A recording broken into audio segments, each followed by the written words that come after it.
கர்த்தருடைய பரிசுத்த நாமத்திற்கு மகிமை உண்டாவதாக. தமிழ்நாடு அசெம்பிளிஸ் ஆஃப் காட் சபையில் வழங்கும் வாழ்வு தரும் இயேசு என்ற நிகழ்ச்சிக்கு உங்களை அன்போடு அழைக்கிறோம். இந்த நிகழ்ச்சியை நீங்கள் தொடர்ந்து பாருங்கள். இந்த நிகழ்ச்சியானது கண்டிப்பாக உங்களுடைய வாழ்க்கையில் ஒரு மறுமலர்ச்சியை உண்டாக்கும். இந்த நிகழ்ச்சியானது உங்களுடைய வாழ்க்கையில் ஒரு விடுதலையை தரும். இந்த நிகழ்ச்சியானது உங்களுடைய வாழ்க்கையில் இருக்கிற சாபங்களை மாற்றும். இந்த நிகழ்ச்சியானது தேவனுடைய ராஜ்யத்திற்கு உங்களை கொண்டு செல்லும். கவனத்துடன் கேளுங்கள். கர்த்தருடைய ஆசீர்வாதத்தை பெற்றுக் கொள்ளுங்கள். கர்த்தர் உங்களை ஆசீர்வதிப்பார்.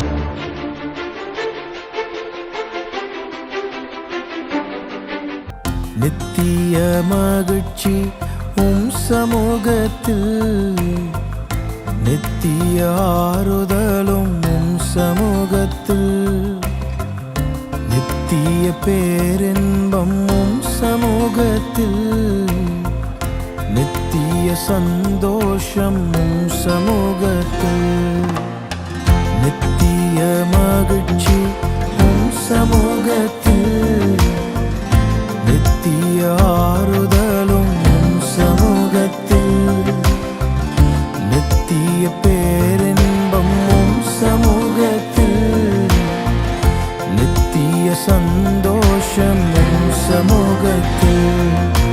பிரசன்னம் தேவ பிரசன்னம், நம்மை பலப்படுத்தும் நல்ல பிரசன்னம்.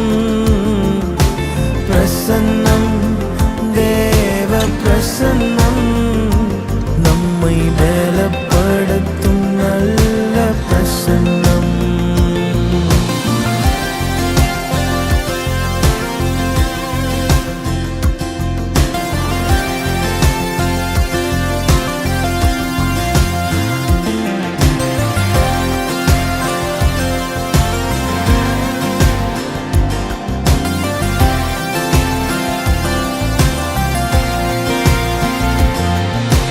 அடைக்கலம் நீர்தானே,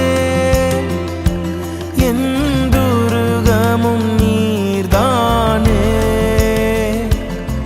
நான் நம்பிடும் கேடகமே,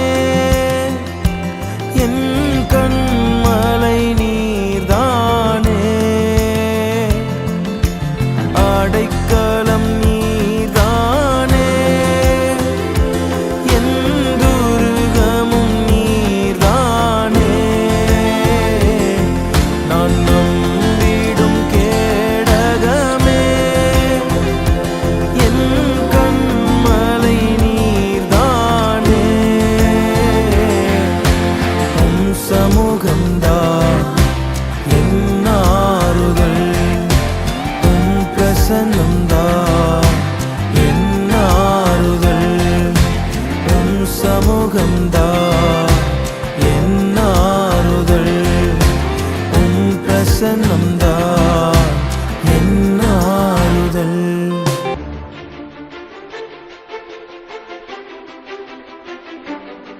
ஆண்டவராகிய இயேசு கிறிஸ்துவின் இனிய நாமம் மகிமைப்படுவதாக. வாழ்வதரும் இயேசு என்கிற இந்த நிகழ்ச்சிக்கு உங்களை அன்போடு வரவேற்கிறோம். இன்றைய தியானத்திற்காக நாம் எடுத்துக்கொள்கிற கர்த்தருடைய வார்த்தை 1 கொரிந்தியர் 10ஆம் அதிகாரத்தினுடைய 13ஆம் வசனத்தை நான் உங்களுக்காக வாசிக்கிறேன். மனுஷருக்கு நேரிடுகிற சோதனை அல்லாமல் வேறு சோதனை உங்களுக்கு நேரிடவில்லை. தேவன் உண்மையுள்ளவராயிருக்கிறார். உங்கள் திராணிக்கு மேலாக நீங்கள் சோதிக்கப்படுவதற்கு அவர் இடம் கொடாமல் சோதனையை தாங்கத்தக்கதாக சோதனையோடு கூட அதற்கு தப்பித்து கொள்ளும்படியான போக்கையும் உண்டாக்குவார். No temptation has overtaken you that is not common to men. God is faithful and He will not let you be tempted beyond your ability. But with the temptation, He will also provide the way of escape, that you may be able to endure it. கர்த்தருடைய அற்புதமான நல்ல நாமம் மகிமைப்படுவதாக. வாழ்வுதரும் இயேசு என்கிற இந்த நிகழ்ச்சியிலே இந்த புதிய மாதத்திலே கர்த்தர் உங்களுக்கு கொடுக்கிற ஒரு அற்புதமான வார்த்தை, உங்கள் திராணிக்கு மேலாக உங்கள் தேவன் உங்களை சோதிக்க மாட்டார். அல்லேலூயா. இந்த காலவெளியிலே பலவிதமான அங்கலாய்ப்போடு, வேதனையோடு, தத்தளிப்போடு கர்த்தர் இந்த புதிய மாதத்திலே எனக்கு வாழ்வு தரும் இயேசு என்கிற நிகழ்ச்சியிலே என்ன வார்த்தை வைத்திருக்கிறார் என்ற ஆவலோடு காத்திருக்கிற நமக்கு நேரே புறப்பட்டு வருகிற கர்த்தருடைய வார்த்தை இதுதான். உங்கள் திராணிக்கு மேலே கர்த்தர் உங்களை சோதிக்கிறவர் அல்ல. அல்லேலூயா. மனுஷருக்கு நேரிடுகிற சோதனை அல்லாமல் வேறு சோதனை நமக்கு நேரிடவில்லை என்று பரிசுத்த வேதம் சொல்கிறது. தேவன் உண்மையுள்ளவராயிருக்கிறார். அவர் God is faithful. உங்கள் திராணிக்கு மேலாக நீங்கள் சோதிக்கப்படுவதற்கு அவர் உங்களுக்கு இடம் கொடாமல் சோதனையோடு கூட அதற்கு தப்பித்து கொள்ளும்படியான போக்கையும் உண்டாக்குகிற தேவன் என்று பரிசுத்த வேதம் சொல்கிறது. இந்த காலை நேரத்திலே தேவனுடைய வார்த்தையை உங்களுக்கு கொடுக்கும்படியாக நான் ஏவப்பட்ட பொழுது என்னுடைய இருதயத்திலே உதித்த ஒரு வார்த்தை, நாம் ஆராதிக்கிற ஜீவனுள்ள தேவன் உங்களுடைய திராணிக்கு மேலே உங்களை சோதிப்பதற்கு இடம் கொடுக்கவே மாட்டார். அல்லேலூயா. நாம் ஆராதிக்கிற ஜீவனுள்ள தேவன் நம்முடைய வாழ்க்கையில் வருகிற எல்லா விதமான சோதனைகள், இக்கட்டுகள், வேதனைகள், தத்தளிப்புகள் இவைகளின் மத்தியிலே நம்முடைய சோதனைக்கு நம்முடைய திராணிக்கு மேலாக நம்மை அவர் சோதிப்பதற்கு இடம் கொடுப்பதில்லை என்று பரிசுத்த வேதம் சொல்கிறது. தமிழ்நாட்டிலே ஒன்று சொல்வார்கள், விரலுக்கு ஏற்ற வீக்கம் என்று சொல்வார்கள், ஜாடிக்கு ஏற்ற மூடி என்று சொல்வார்கள். நம்முடைய நடைமுறை வழக்கு சொல்களுக்கு ஏற்றபடி நாம் எதை தாங்க முடியும் என்பதை கர்த்தர் அறிந்திருக்கிறார். ஆகவே இந்த காலவெளியிலே உங்களுக்கு வருகிற நெருக்கங்கள், வேதனைகள், தத்தளிப்புகளை பார்த்து சோர்ந்து போய்விட வேண்டாம், துவண்டு விட வேண்டாம். உங்கள் திராணிக்கு மேலாக அவர் உங்களை சோதிப்பதற்கு இடம் கொடுக்கவே மாட்டார். எத்தனை பேர் விசுவாசிக்கிறீர்கள்? என்னோடு சேர்ந்து ஒரு அல்லேலூயா சொல்வீங்களா? லூக்கா 14:29 ஆண்டவராகிய இயேசு கிறிஸ்து ஒரு காரியத்தை ஜனங்களுக்கு விளக்கும் பொழுது, அஸ்திபாரம் போட்ட பின்பு முடிக்க திராணி இல்லாமல் பார்க்கிறவர்கள் எல்லாரும் தன்னை ஏளனம் பண்ணாதபடி ஒரு கட்டடத்தை கட்டுவதற்கு முன்பதாக தனக்கு திராணி உண்டோ இல்லையோ என்று அவன் முன்பதாக உட்கார்ந்து இதற்கு செல்லும் கணக்கை பார்ப்பான் அல்லவா என்று சொன்னார். முடிக்க திராணி இருக்கிறதா என்று பார்ப்பான். அதைத்தான் லூக்கா 14 வாசித்தோம். இந்த மனுஷன் கட்ட தொடங்கி முடிக்க திராணி இல்லாமல் போனால் என்று சொல்லி தன்னை பரியாசம் பண்ணாதபடி அதை கட்டி தீர்ப்பதற்கு தனக்கு நிர்வாகம் உண்டோ இல்லையோ என்று முன்பு உட்கார்ந்து செல்லும் கணக்கை கணக்கு பார்ப்பான் அல்லவா.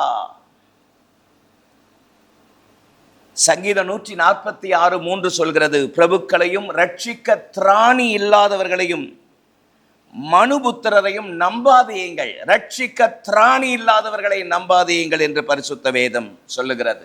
ஆண்டவராகிய இயேசு கிறிஸ்து மார்க் 4:33 அவர்கள் கேட்டறியும் திராணிக்கு தக்கதாக அவர் இப்படிப்பட்ட அநேக ஓமைகளினாலே அவர்களுக்கு வசனத்தை சொன்னார். அவர்கள் கேட்டறியும் தக்க திராணிக்கு தக்கதாக.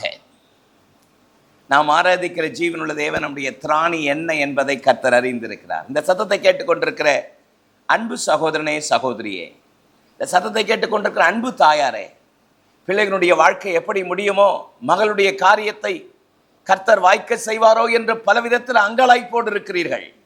இந்த சத்தத்தை கேட்கிற சகோதராவினுடைய பிஸ்னஸ்ல அடியெடுத்து வைத்திருக்கிறேன், கர்த்தர் நான் விரும்புகிற இந்த ஏற்றத்தை, உயர்வை தருவார் என்று விசுவாசிக்கிறேன் என்று நீங்கள் தேவனை சார்ந்து வந்திருக்கிறீர்கள்.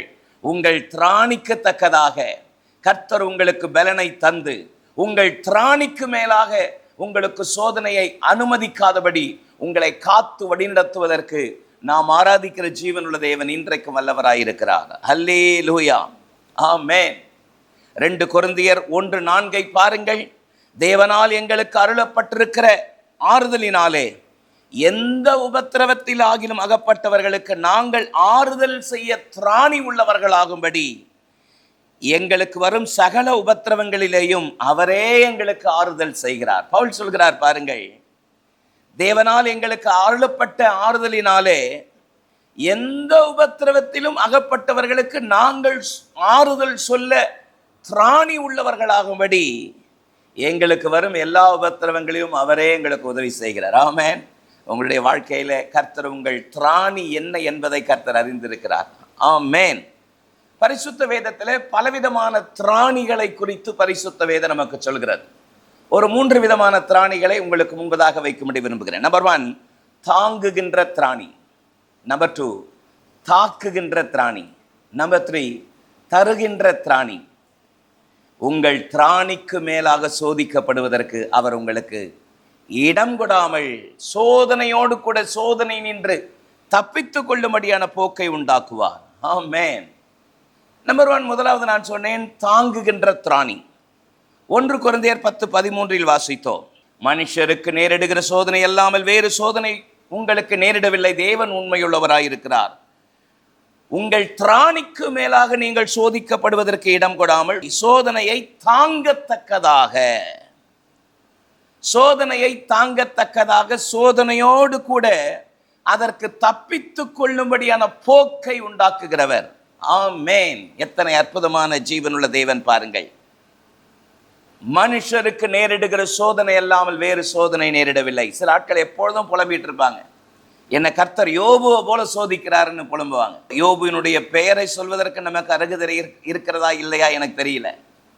சிலர் இன்னும் சூப்பராக சொல்லுவாங்க, இயேசுவாது ஒரு சிலுவையை தான் சுமந்தாரு, நான் எத்தனை சிலுவையை சுமக்கிறேன் தெரியுமான்வாங்க. அவர்களுடைய வேதனையினுடைய உச்சகட்டம். ஆனால் ஒன்றை தெரிந்து கொள்ளுங்கள், சோதனையை தாங்கத்தக்கதாக திராணியை கர்த்தர் உங்களுக்கு தருவார். ஆமென். உங்களுக்கு வருகிற சோதனை உங்களை மேற்கொள்வதில்லை, மாறாக நீங்கள் சோதனையை மேற்கொள்வீர்கள். விசுவாசிக்கிறீர்களா? ஆமென். ஹல்லேலூயா. யாக்கோபு 1:12 பாருங்கள். சோதனையை சகிக்கிற மனுஷன் பாக்கியவான், அவன் உத்தமன் என்று விளங்கின பின்பு கர்த்தர் தம்மிடத்தில் அன்பு கூறுகிறவர்களுக்கு வாக்குத்தத்தம் பண்ணின ஜீவ கிரீடத்தை பெறுவான் என்று பரிசுத்த வேதம் சொல்கிறது. சோதனையை சகிக்கிற மனுஷன் பாக்கியவான். இந்த சத்தத்தை கேட்டுக்கொண்டிருக்கிற அன்பு சகோதரனே, சகோதரியே, உங்களுக்கு வருகிற பாடுகள், உபத்திரவங்கள், நெருக்கங்கள், சோதனைகளை கண்டு துவண்டு விட வேண்டாம்.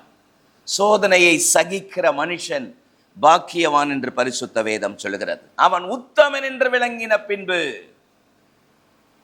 யோபு 2ஆம் அதிகாரத்தினுடைய 9ஆம் வசனத்தை பாருங்கள். அவன் மனைவி யோபுவை பார்த்து, இன்னும் நீர் உம்முடைய உத்தமத்தில் உறுதியாய் நிற்கிறீரோ, தேவனை தூஷித்து ஜீவனை விடும்.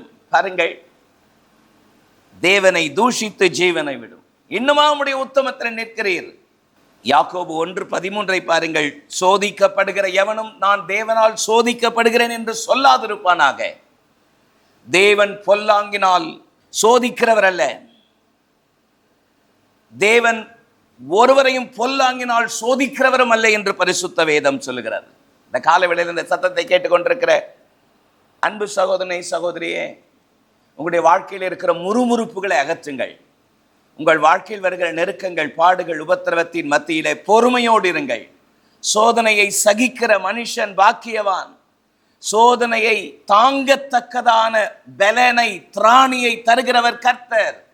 அவரிடத்திலே கேளுங்கள், தகப்பனே, இந்த சோதனையில் இன்று தப்பித்து கொள்ளுவதற்கு எனக்கு கிருபை தாரும் என்று கேட்டு பாருங்கள். அவர் உங்களுக்கு கிருபை தருவார், அவர் உங்களுக்கு பலன் தருவார்.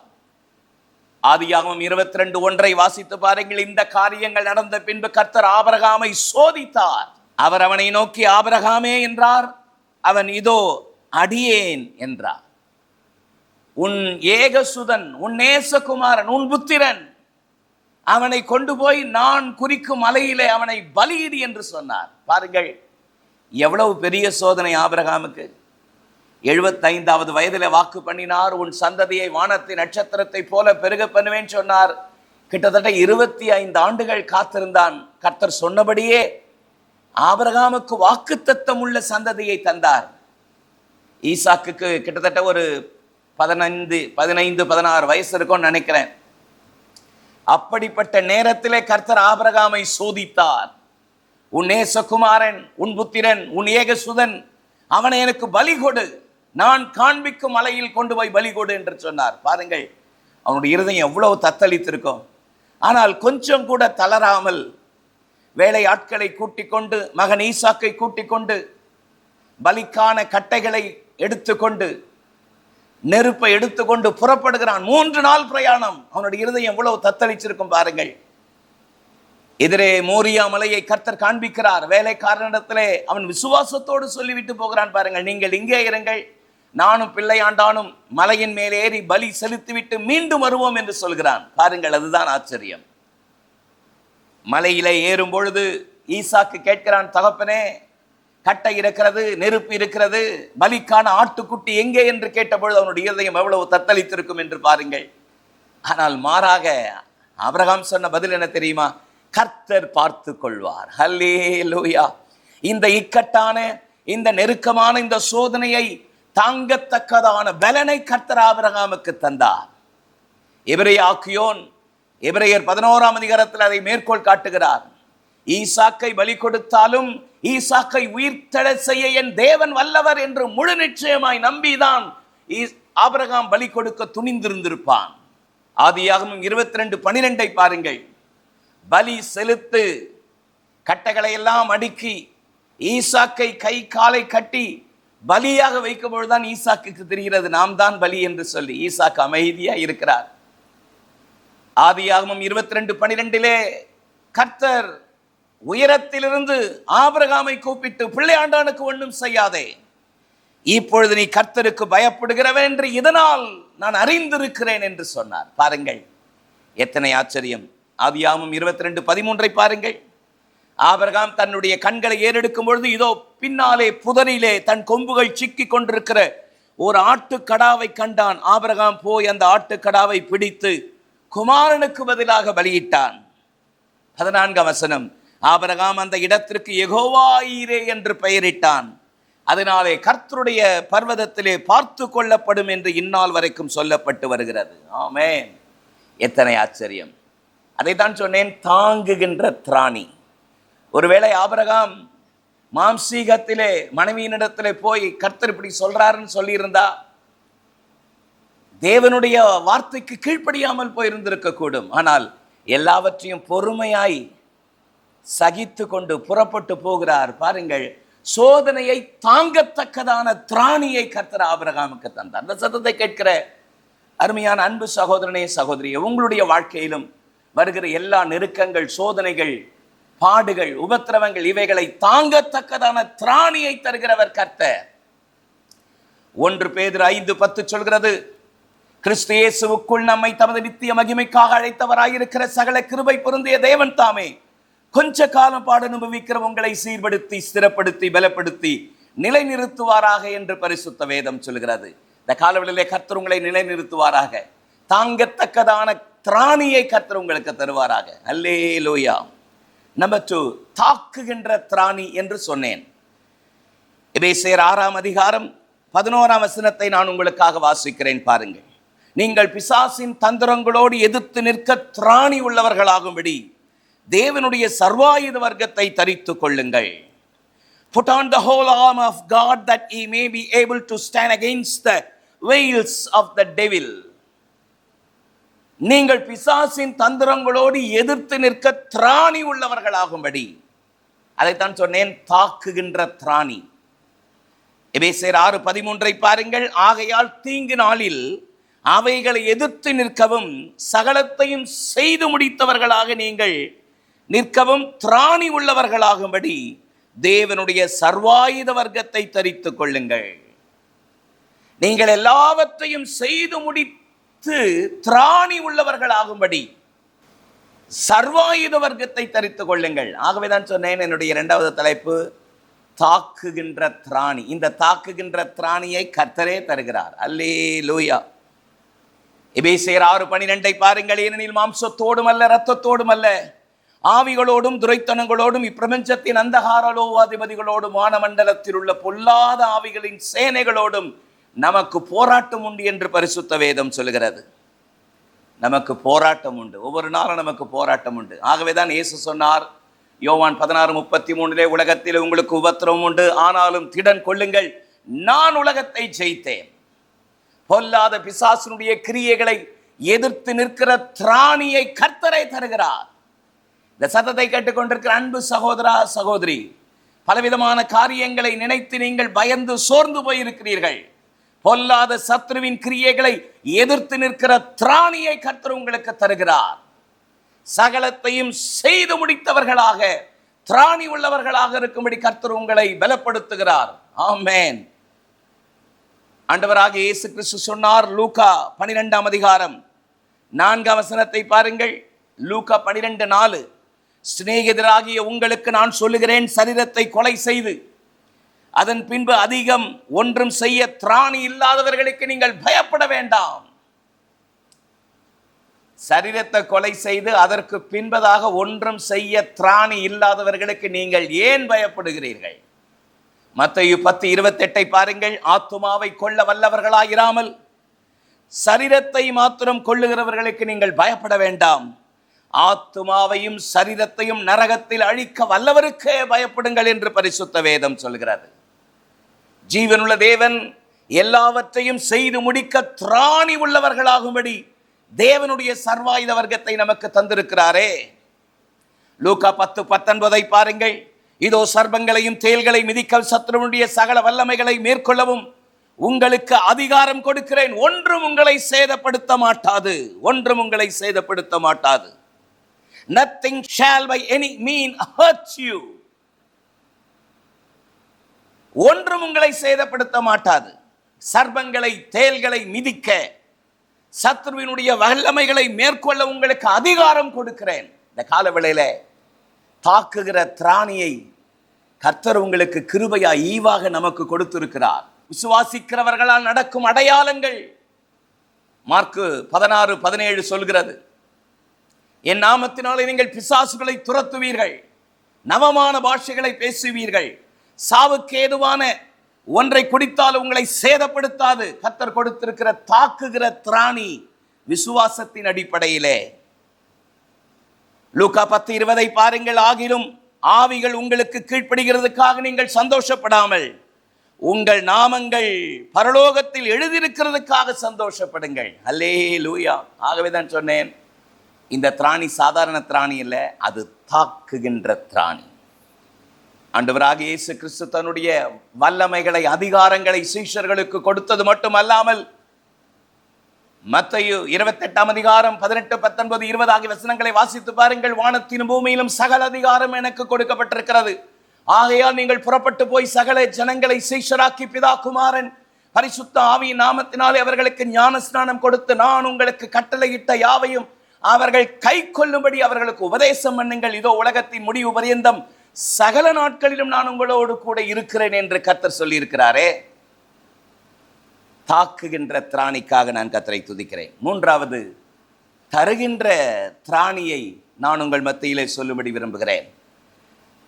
2 கொரிந்தியர் 8:3 உங்களுக்காக வாசிக்கிறேன். மேலும் அவர்கள் தங்கள் திராணிக்கு தக்கதாகவும் தங்கள் திராணிக்கு மிஞ்சியும் கொடுக்க தாங்களே மனதுள்ளவர்களாய் இருந்தார்கள் என்பதற்கு நான் சாட்சியாய் இருக்கிறேன். பவுல் இந்த இடத்துல ஒரு குறிப்பிட்ட பட்டணத்தை பார்த்து சந்தோஷத்தோடு சொல்கிறார். அவர்களை பற்றி என்ன சொல்கிறார்? அவர்கள் தங்கள் திராணிக்கு தக்கதாகவும் கொடுத்தார்கள், தங்கள் திராணிக்கு மிஞ்சியும் கொடுத்தார்கள் என்று சொல்கிறார். யாரை பற்றி சொல்கிறார்? 2 கொரிந்தியர் 8:1 பாருங்கள். அன்றியும் சகோதரரே, மகதோனியா நாட்டு சபைகளுக்கு தேவன் அளித்த கிருபையை உங்களுக்கு அறிவிக்கிறோம். மகதோனியா நாட்டு சபைக்கு தேவன் கொடுத்த கிருபையை உங்களுக்கு தருகிறோம் என்று சொல்கிறார். மகதோனியா நாட்டு சபைக்கு தேவன் கொடுத்த கிருபை என்ன? 2 கொரிந்தியர் 8:2 பாருங்கள். அவர்கள் மிகுந்த உபத்திரவத்தில் சோதிக்கப்படுகையில் கொடிய தரித்திரமுடையவர்களாய் இருந்தும் தங்கள் பரிபூரண சந்தோஷத்தினாலே மிகுந்த உதாரத்துவமாய் கொடுத்தார்கள். ஆகவே தான் சொன்னேன், என்னுடைய 3வது தலைப்பு தருகின்ற திராணி. தருகின்ற திராணி. மகதோனியா நாட்டு சபை கொடிய தரித்திரம், ஆனாலும் தங்களுடைய பரிபூர்ண சந்தோஷத்தினாலே தங்களுக்கு இருக்கிறவைகளை திராணிக்கு மிஞ்சியும் கொடுத்தார்கள். எத்தனை அற்புதம், எத்தனை வைராக்கியம்! 1 நாளாகமம் 29:14 பாருங்கள். தாவீது சொல்கிறார், இப்படி மனப்பூர்வமாய் கொடுக்கும் திராணி உண்டாவதற்கு நான் எம்மாத்திரம், என் ஜனங்கள் எம்மாத்திரம், இதெல்லாம் உம்மால் உண்டானது, உம்முடைய கரத்தில் இருந்து வாங்கி உமக்கே கொடுக்கிறோம். அல்லேலூயா. எத்தனை ஆச்சரியம்! எங்களுடைய இப்படி மனப்பூர்வமாய் கொடுக்கிற திராணி உம்மிடத்திலிருந்து வந்தது என்று தாவீது சொல்றார். உம்முடைய கரத்திலிருந்து வாங்கி உமக்கே கொடுக்கிறோம். நீதிமொழிகள் 3:27 பாருங்கள். நன்மை செய்யும்படி உனக்கு திராணி இருக்கும் பொழுது அதை செய்யத்தக்கவர்களுக்கு செய்யாமல் இராதே என்று பரிசுத்த வேதம் சொல்கிறார். லூக்கா 6:38 கொடுங்கள், அப்பொழுது உங்களுக்கு கொடுக்கப்படும். அமைக்கி குலுக்கி சரிந்து விழும்படி நன்றாய் மடியிலே அளந்து போடுவார்கள். நீங்கள் எந்த அளவினால் அளக்கிறீர்களோ அந்த அளவு உங்களுக்கு அளக்கப்படும் என்று வேதம் சொல்கிறது. இந்த காலவேளையில தருகின்ற திராணி அது தேவன் தருகிற அற்புதமான விசேஷம். இந்த காலவேளையில அருமையான தேவனுடைய பிள்ளைகளே, கர்த்தருக்காக தருகிற திராணியை தேவனுடைய கரத்திலே பெற்றுக்கொள்ளுங்கள். மல்கியா 3:10 பாருங்கள். அப்பொழுது நான் வானத்தின் பல கனிகளை திறந்து இடம் கொள்ளாமற் போக மட்டும் உங்களை ஆசீர்வதிப்பேன். என் ஆலயத்தில் ஆகாரம் உண்டாயிருக்கும் பொருட்டு உங்களுடைய காணிக்கைகளை தசமபாகங்களை கொண்டு வந்து என்னுடைய ஆலயத்திலே செலுத்துங்கள். அப்பொழுது இடம் கொள்ளாமல் போக மட்டும் ஆசீர்வதிப்பேன் சொன்னாரே. பிரசங்கி 11:4 பாருங்கள். காற்றை கவனிக்கிறவன் விதைக்க மாட்டான், மேகங்களை நோக்குகிறவன் அறுக்க மாட்டான். 2 கொரிந்தியர் 9:7 அவனவன் விசுனமாயும் அல்ல கட்டாயமாயும் அல்ல, தன் மனதில் நியமித்தபடி கொடுக்க கடவன், உற்சாகமாய் கொடுக்கிறவனிடத்தில் தேவன் பிரியமாய் இருக்கிறார். ஆகவேதான் சொன்னேன், அது தருகின்ற திராணி. ஹல்லேலூயா! உங்கள் திராணிக்கு மேலாக தேவன் உங்களை சோதிக்கிறவர் அல்ல. தேவ பிள்ளைகளுடைய வாழ்க்கையில கர்த்தர் கொடுக்கிற திராணிகளுக்காக நான் கர்த்தரை துதிக்கிறேன். அது தாங்குகின்ற திராணி, அது தாக்குகின்ற திராணி, அது தருகின்ற திராணி. தேவனே, இப்படிப்பட்ட திராணியை எங்களுக்கும் தாரும் என்று சொல்லி தேவ சமூகத்தில் அர்ப்பணிப்பீர்களா? உங்களுக்காக ஜெபிக்கட்டுமா? சர்வ வல்லமையுள்ள எங்கள் நல்ல தேவனே, நாங்கள் உம்மை துதிக்கிறோம். வாழ்வு தரும் இயேசு என்கிற நிகழ்ச்சிக்காக உமக்கு நன்றி சொல்லுகிறோம். தகப்பனே, இந்த நிகழ்ச்சியிலும் உம்முடைய அற்புதமான தேவ கிருபை, தேவ கரம் உடைய பிள்ளைகள் ஒவ்வொருவர் மேலும் இருப்பதாக. திராணிக்கு மேலாக சோதிப்பதற்கு இடம் கொடாமல் சோதனையை தாங்கத்தக்கதான பலனை தருகிறவரே, உடைய பிள்ளைகள் மேல உடைய அற்புதமான கரம் தொடர்ந்து இறங்குவதாக. இயேசுவின் மூலம் ஜெபம் கேளும் எங்கள் ஜீவனுள்ள நல்ல பிதாவே, ஆமென். இந்த நிகழ்ச்சி உங்களுக்கு ஆசீர்வாதமாக இருந்திருக்கும் என்பதில் எந்த சந்தேகமில்லை. கர்த்தர் உங்களை ஆசீர்வதிப்பாராக. எமது ஊழியங்கள் வேதாகம கல்லூரிகள் AGTBC Madurai, MABC Chennai, Trinity KP வலசை, AG சிறுவர் ஊழியம், கிறிஸ்துவில் ஸ்தானிகள் அதாவது வாலிபர் ஊழியம், CA மாணவர்கள் ஊழியம், SFC ஆண்கள் மற்றும் பெண்கள் ஐக்கியம், பரிபூரண ஜீவன் பத்திரிகை ஊழியம், AG மிஷனரி ஊழியம். எமது தரிசனம் கிராமங்கள் தோறும் சபைகள், சபைகள் தோறும் பயிற்சி மையங்கள். மேலும் விவரங்களுக்கு தொடர்பு கொள்ள ரெவரன் I. கிறிஸ்துதாஸ், எண் 1, டாக்டர் ராதாகிருஷ்ணன் தெரு, பள்ளிக்கரணை, சென்னை 600100. செல்போன் 9841298009 மற்றும் 9551181198. Email iChristdas@yahoo.co.in.